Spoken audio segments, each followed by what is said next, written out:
legend lives on from the Chippewa on down of the big lake they call Gitchigumi. The lake, it is said, never gives up a dead when the skies of November turn gloomy. With a load of iron, 26,000 tons more than the Edmund Fitzerald weighed empty. That good ship and crew was a bone to be chewed when the gales of November came early. The ship was the pride of the American side, coming back from some mill in Wisconsin. As big freighters go, it was bigger than most, with a crew and good captain well seasoned, concluding some terms with a couple of steel firms when they left fully loaded for Cleveland.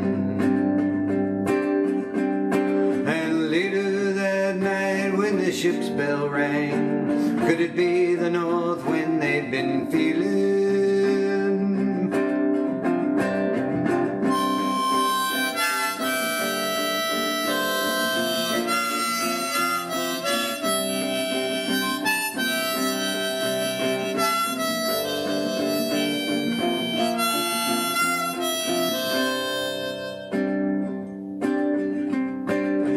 In the wires made a tattletale sound, a wave broke over the railing,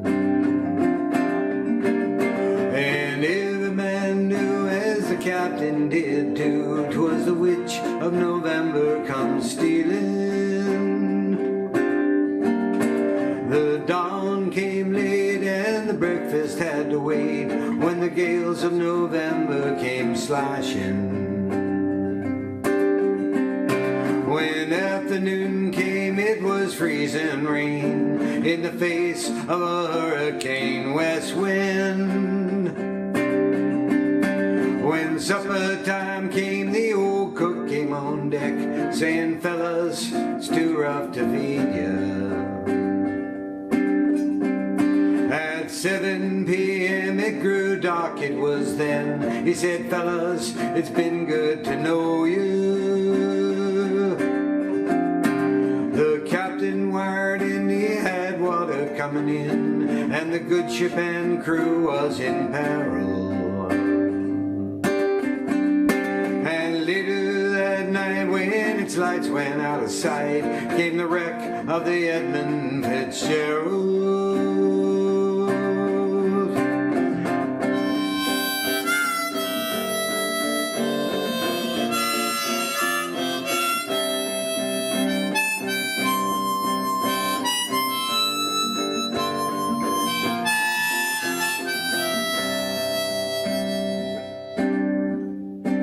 Does anyone know where the love of God goes when the waves turn the minutes to hours?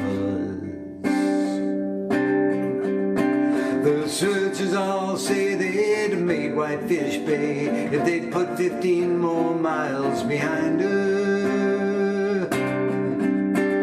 They might have split up or they might have capsized. They may even broke deep and took water.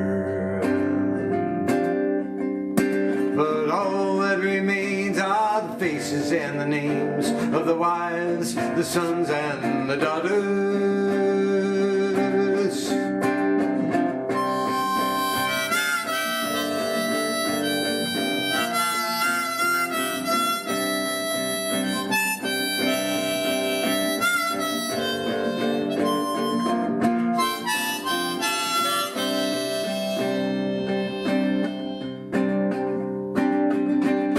Lake Huron, oh, Superior sings in the rooms of her ice water mansion.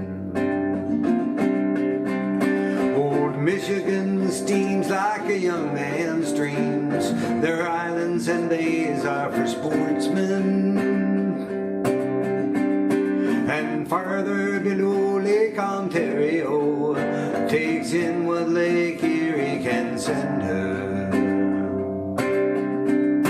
And the iron boats go, as the mariners all know, with the gales of November remembered.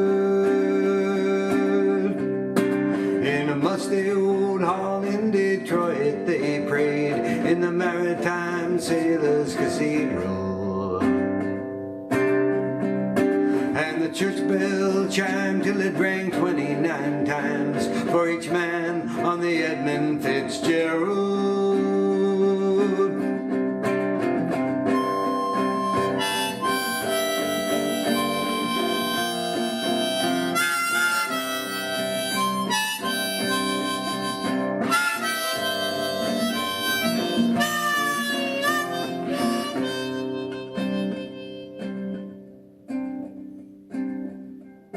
Where the legend lives on from the Chippewa on down, of the big lake they call Gitchigumi.